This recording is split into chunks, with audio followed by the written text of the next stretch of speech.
क्या सेंटिमेंट्स हैं ताजरों के, छोटे दुकानदारों के और कारोबारी तबके के?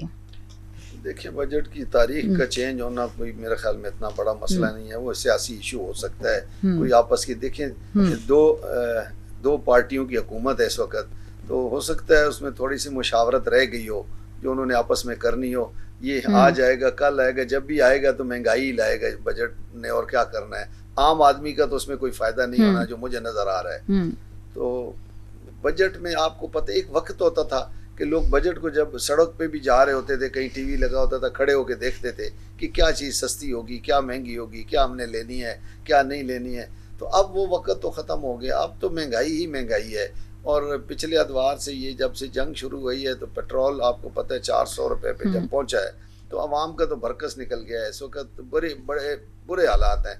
बल्कि इस जंग से पहले एक रिपोर्ट आई थी, आपने देखा होगा, जो IMF की जानिब से थी कि 12 करोड़ से जायद लोग पाकिस्तानी खरीदारी की सकत ही नहीं रखते, यानी आधा पाकिस्तान खरीदारी की सकत से बाहर निकल गया है। तो फिर मुझे बताएं दुकानदार का क्या हाल होगा, सनतकार का क्या हाल होगा।